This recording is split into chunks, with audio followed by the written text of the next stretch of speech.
Welcome dear learners. Today we will learn about top 3 social workers of India. Number 1 is Vinoba Bhave. He was born on the 11th of September 1895 at Gagod in Bombay Presidency, now in Maharashtra, India, and he died on the 15th of November 1982 at Wardha in Maharashtra, India. He was one of India's best-known social reformers and a widely venerated disciple of Mohandas, Mahatma Gandhi. Bhave was the founder of the Bhutan Yajna, land gift movement. Born of a high caste Brahmin family, he abandoned his high school studies in 1916 to join Gandhi's ashram, ascetic community, at Sabarmati, near Ahmedabad. Gandhi's teachings led Bhave to a life of austerity, dedicated to improving Indian village life. Bhave was imprisoned several times during the 1920s and 30s and served a 5-year prison sentence in the 40s for leading non-violent resistance to British rule. He was given the honorific title Acharya, teacher. Bhave's idea of the land gift movement was conceived in 1951, while he was touring villages in the province of Andhra Pradesh, when a landholder offered him an acreage in response to his appeal on behalf of a group of landless Dalits, members of the lowest castes, formerly called untouchables, and now officially named scheduled castes. He then walked from village to village, appealing for gifts of land to be distributed among the landless and relating the act of giving to the principle of ahimsa, non-violence, which had been adopted by Gandhi. According to Bhave, land reform should be secured by a change of heart and not by enforced government action.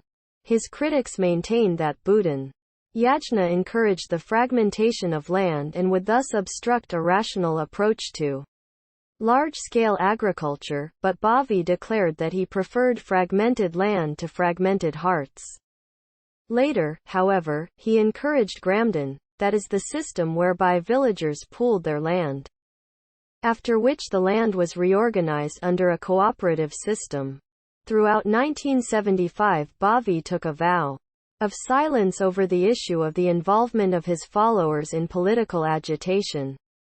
As a result of a fast in 1979, he secured the government's promise to enforce the law prohibiting the killing of cows, animals sacred to Hinduism, throughout India. Bhave's original project and his philosophy of life are explained in a series of articles collected and published as Bhutan Yajna. 1953, reprinted 1957. The Gita has also been translated into Marathi language by him with the name as Gitai, means Mother Gita in Marathi. Number 2 is Baba Amte, Indian lawyer and social activist. Murlidhar Devidas Amte, popularly known as Baba Amte. Born on 26 December 1914. Hinganghat, Wardha District, Maharashtra, British India. Died February 9, 2008, Anandwan, Maharashtra, India. He was an Indian social worker and social activist known particularly for his work for the rehabilitation and empowerment of people suffering from leprosy. He has received numerous awards and prizes including the Padma Vibhushan, the Dr. Ambedkar International Award.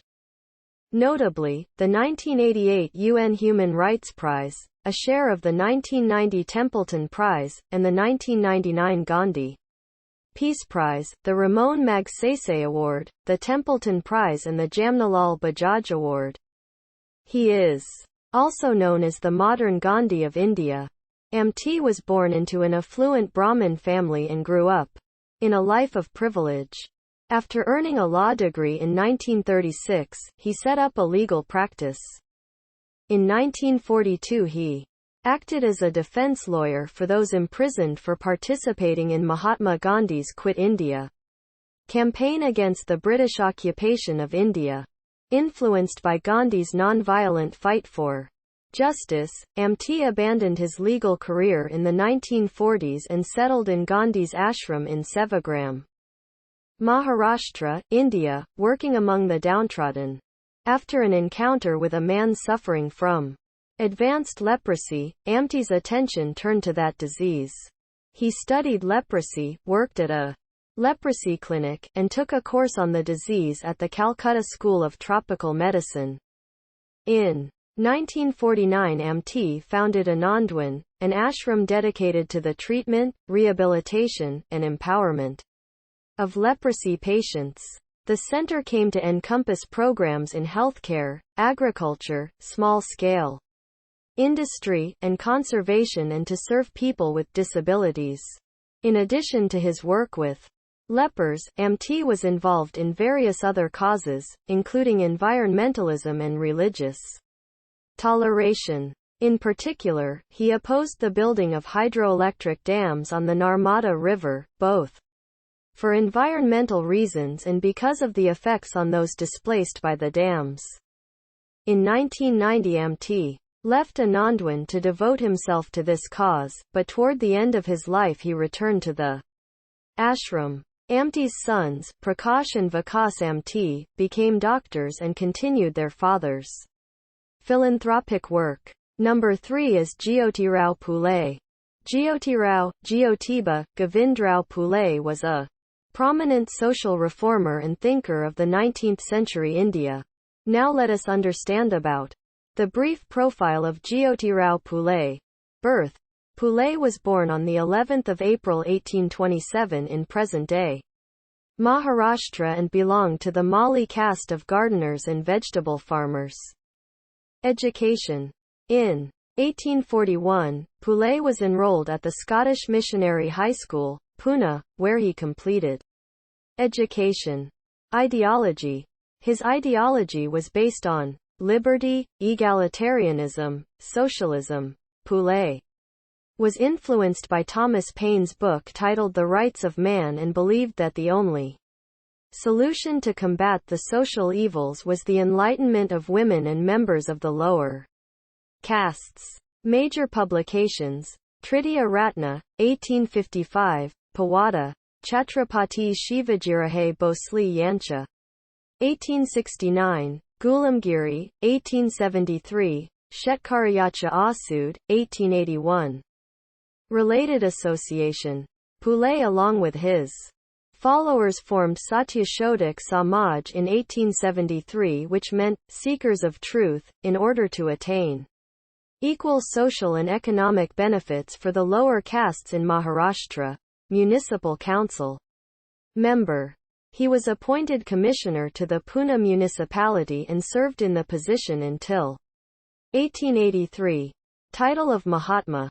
He was bestowed with the title of Mahatma on the 11th of May 1888 by a Maharashtrian social activist Vithalrao Krishnaji Vandekar, social reformer. In 1848, he taught his wife, Savitribai, how to read and write, after which the couple opened the first indigenously run school for girls in Pune where they both taught. He was a believer in gender equality and he exemplified his beliefs by involving his wife in all his social reform activities. By 1852, the Phules had established 3 schools, but all of them had shut by 1858. Due to the shortage of funds after the revolt of 1857, Jyotiba realized the pathetic conditions of widows and established an ashram for young widows and eventually became an advocate of the idea of widow remarriage. Jyotirao attacked the orthodox Brahmins and other upper castes and termed them as hypocrites and quat.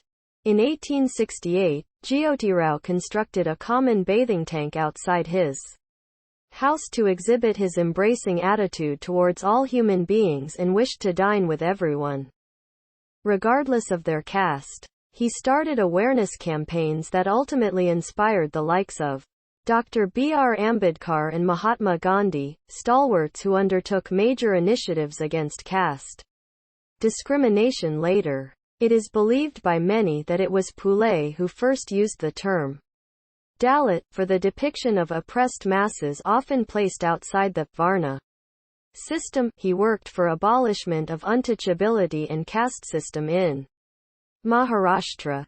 Death. the 28th of November 1890. His memorial is built in Phule Wada, Pune, Maharashtra. Hope you learned and enjoyed. For our motivation, please like this video.